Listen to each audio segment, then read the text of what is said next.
Assalamualaikum warahmatullahi wabarakatuh. Salam Om Swastiastu, Namo Buddhaya, salam kebajikan.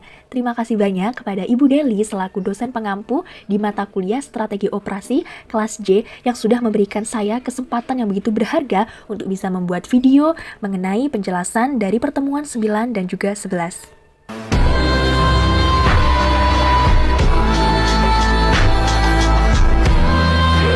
Langsung saja nih ya, saya akan membahas materi di pertemuan 9 yang lalu dengan judulnya Pengembangan Produk dan Layanan serta Organisasi. Jadi, mari kita belajar bareng bersama-sama karena ini adalah pembahasan yang sangat menarik, yaitu pertama membahas mengenai pengembangan produk dan layanan serta organisasi. Nah, perusahaan jika sudah membuat produk, pastinya sudah memahami terlebih dahulu kira-kira apa sih yang dibutuhkan sama masyarakat. Masyarakat itu membutuhkan apa? Nah, kalau sebuah produk bisa membuat nilai atau menciptakan nilai yang berguna bagi masyarakat yang membutuhkan dari produk tersebut, berarti perusahaan sudah sangat berhasil. Nah, karena untuk pembahasan pertama ini, pastinya dalam organisasi itu membutuhkan namanya inovasi, desain, dan kreativitas. Bukan hanya sekedar organisasi saja, semua dalam lini kehidupan ini, entah itu pendidikan, politik, keamanan negara, perekonomian terutamanya membutuhkan inovasi, desain, kreativitas. Mari kita bahas bersama-sama, membahas mengenai inovasi terlebih dahulu. Inovasi merupakan suatu hal yang sangat besar manfaatnya yang berada di dunia ini dalam diri kita, perekonomian bangsa, pendidikan, keamanan negara, politik negara, dan masih banyak lagi. Karena kalau tidak ada inovasi, lah terus mau jadi apa? Kita hidup di era sekarang saat ini, era globalisasi yang berkembang pesat, itu bermula dari adanya inovasi. Inovasi untuk memunculkan sebuah ide, untuk menggerakkan kira-kira habis idenya kayak gini, dibuat kayak gimana lagi ya, biar jadi sesuatu yang sangat bermanfaat. Karena inovasi benar-benar bukan sekedar menciptakan ide atau gagasan saja. Dari ide, kita bisa membuat sesuatu menjadi hal yang baru, yang bermanfaat. Terutamanya kalau bicarakan di ruang lingkup organisasi atau perusahaan nih. Sudah melewati revolusi industri pertama, kedua, ketiga, keempat, dan pastinya untuk saat ini menuju revolusi industri yang kelima. Baiklah, penyebaran inovasi di seluruh dunia menjadi hal yang berdampak besar. Nah, oleh karena itu harus bisa menyesuaikan, terutama dalam manajemen strategis dan pastinya budaya dalam ruang lingkup perusahaan. Maka perusahaan mempunyai tantangan, perusahaan mempunyai tugas untuk bisa menghasilkan dan menemukan cara-cara untuk bisa memperbarui agar menghasilkan produk baru, layanan baru juga dong pastinya. Daya saing yang kuat adalah inovasi.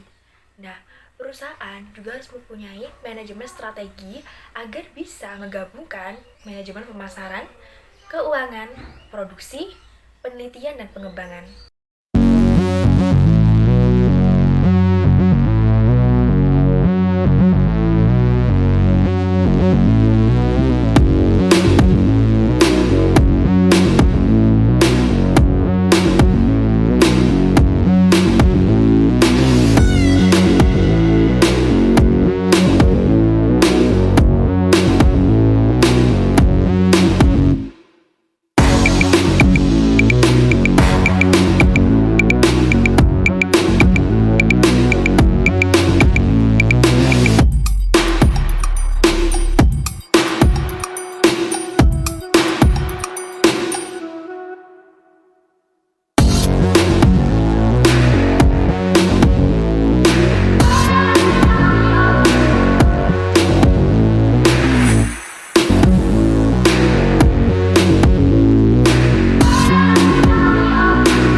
Barusan sudah membicarakan terkait inovasi. Oleh karena itu, selanjutnya adalah saat ini membahas terkait desain. Desain sangat berhubungan banget sama inovasi. Nah, inovasi kan menciptakan sebuah ide baru. Dengan desain, ide baru tersebut diciptakan lagi menjadi tampilannya, bentuk jadinya. Enaknya desainnya tuh seperti apa? Oleh karena hal tersebut, inovasi, desain itu saling berhubungan. Karena desain membuatnya bekerja dalam praktek. Intinya, perusahaan akan melakukan kegiatan dengan secara langsung untuk membuat desainnya. Dan tampilan adalah desain dari sebuah produk. Contohnya kayak tadi, Samsung. Banyak banget kan desainnya. Maka berarti perusahaan tersebut dikatakan berhasil. Intinya itu kayak gini, kalau tidak ada inovasi, terus desain sama kreativitas apakah tetap berlaku? Kayaknya tidak bakal nih berlaku. Tapi kalau ada inovasi, desain dan kreativitas tetap berlaku, tetap ada. Makanya nih, ibaratnya tuh gak bisa dipisahkan satu sama lain, benar-benar gak bisa.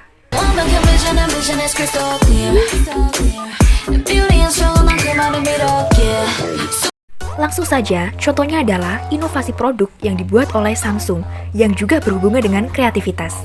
Kreativitas dari produk Samsung yaitu mengubah kemasan.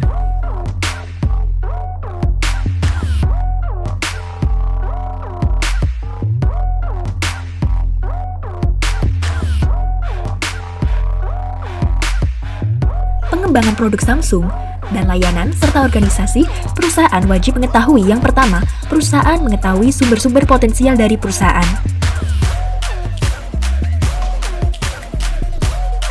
Yang kedua, pimpinan perusahaan.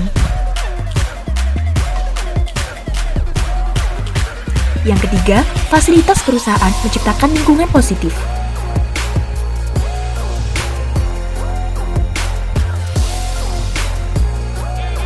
Inovasi, desain, kreativitas saling berhubungan antara satu dengan yang lainnya seperti di Samsung. Keunggulan desain Samsung. Terkait contohnya yaitu Samsung. Wow, pastinya sudah sangat familiar banget di telinga kita, terutamanya di Indonesia. Banyak juga yang menggunakan HP atau ponsel Samsung. Berarti Samsung itu sudah berhasil menciptakan sebuah produk, sudah berhasil menciptakan sebuah layanan, pengalaman, pokoknya komplit, sehingga Samsung yang berasal dari Korea Selatan ini menerima berbagai hal macam yang positif, feedback yang baik antara perusahaan dengan konsumen atau pelanggan.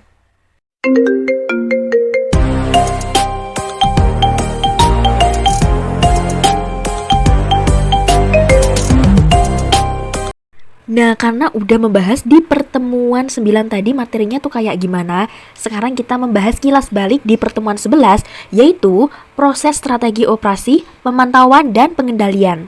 Melanjut ke sesi selanjutnya, di mana ini adalah pembahasan di pertemuan ke-11 mengenai proses strategi, pemantauan, dan juga pengendalian. Di dalam buku terdapat penjelasan bahwasanya pemantauan dan pengendalian saling terlibat dengan pemantauan dan juga evaluasi dari kegiatan. Berhubungan dengan rencana dan kinerja sebagai tujuan yang sangat korektif bagi perusahaan jika diperlukan. Di buku kan penjelasannya seperti itu. Rasanya masih kurang kalau kita belum terlalu memahami juga dan mempelajarinya juga. Kita review bareng-bareng, udah kita baca, dan pastinya kemarin kita sudah melalui hal atau beberapa pertemuan itu selalu menggambar juga ya kan. Ada nih di mana terdapat pernyataan pemantauan dan pengendalian kurang jelas di tingkat strategis. Gimana kalau kita belajar bareng-bareng lagi ya untuk mencari tahu sumbernya kok bisa ada pernyataan seperti itu. Ternyata jawabannya tuh kayak gini, semisal di perusahaan tidak ada strategi operasi perumusannya, itu nanti malah terjadi kewalahan atau tidak bisa tertangani. Kurang jelasnya dimulai dari melacak kemajuannya. Semisal perusahaan gak ada niatan untuk melacak kemajuannya tuh udah sampai berapa, udah berapa persen, kan sama aja percuma. Karena nanti bakal ditanyakan apakah kemajuannya sudah jelas, apakah kemajuannya masih kurang, lalu butuh apa saja yang masih perlu diperbaiki lagi. Nah, karena tadi membahas terkait pemantauan dan pengendalian yang masih kurang jelas, maka jawabannya itu adalah aktivitas perusahaan harus jelas, memiliki rencana yang jelas sesuai dengan visi, misi, strategi ke depannya. Dan juga politik. Dimaksud dalam hal ini adalah setiap organisasi atau perusahaan sangat membutuhkan politik untuk sebagai penggerak. Bukan hanya seperti politik pemerintahan saja nih ya, karena perusahaan juga butuh politik yang tepat untuk melakukan tindakannya itu seperti apa. Oleh karena hal tersebut, itu adalah jawabannya, di mana perusahaan baru bisa mengandisikan atau memantau dan juga mengendalikan.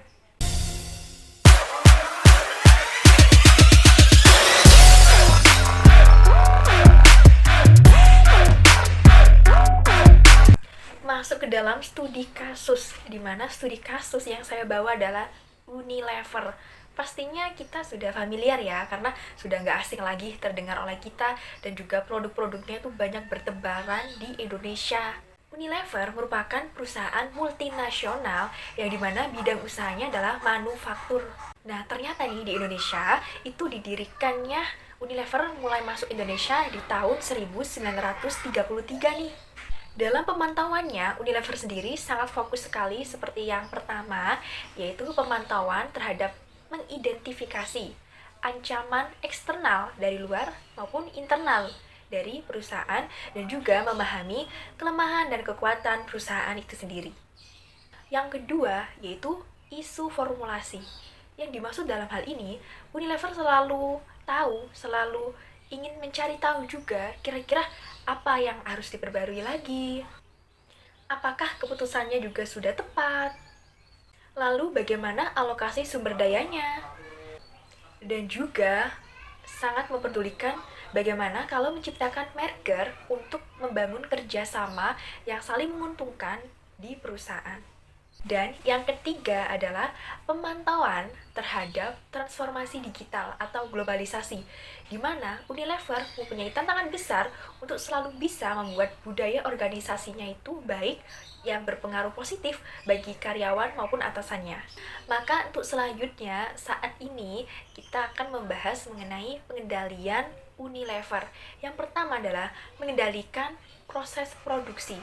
Yang kedua, persediaan barang dalam proses dan aktiva tetap dijaga keamanannya.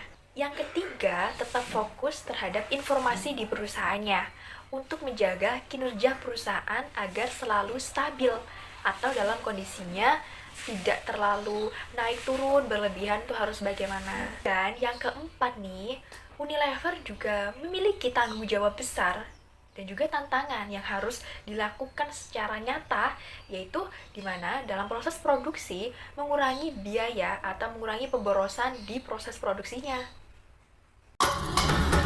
Unilever percaya produk sehari-hari dapat membawa perubahan besar. Maka saat semua yang normal tak lagi sama, bersama kami beraksi. Berikan miliaran produk kebersihan, beri bantuan finansial untuk pedagang kecil, dan fasilitasi mereka untuk merintis online. Meski esok tak ada yang tahu, setiap olesan, basuhan, dan tegukan Anda, bantu kami jadikan Indonesia lebih kuat setiap hari. Unilever.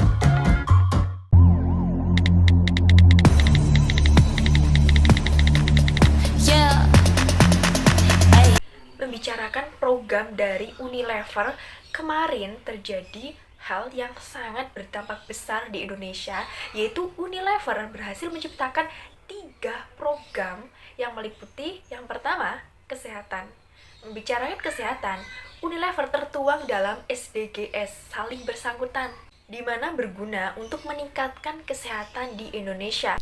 Unilever mengunjungi ke sekolahan untuk mengadakan penyuluhan terkait pemberian atau peningkatan gizi kepada masyarakat. Yang kedua, mengenai lingkungan.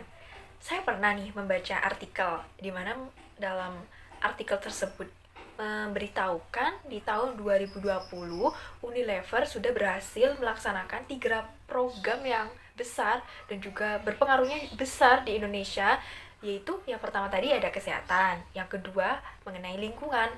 Dalam hal tersebut, Unilever membuat sekitar 4.000 bank sampah yang ada di 18 kota di Indonesia. Keren banget. Dari kegiatan ini, hasilnya adalah Unilever berhasil mengurangi 12 ton sampah non-organik di Indonesia. Sangat keren ya. Yang ketiga, yaitu penghidupan masyarakat Indonesia, di mana Unilever, yaitu seperti yang tadi, programnya sangat teramat besar dan juga berpengaruh besar positif. Pada saat terjadinya awal mula pandemi COVID-19, banyak sekali dari pedagang yang mengalami penurunan drastis dalam perekonomian. Bukan hanya pedagang saja, perekonomian Indonesia dan juga banyak negara-negara yang di dunia ini mengalami penurunan yang sangat drastis. Kita semuanya juga pasti kaget dong pada saat awal mula terjadinya pandemi COVID-19. Dengan hal tersebut, Unilever memberikan bantuan terhadap 147.000 pedagang warung kecil di Indonesia. Kembali ke keren. Baik, terima kasih. Sebelumnya mohon maaf nih apabila ada kesalahan kata maupun penjelasan yang masih kurang. Mohon dimaafkan ya.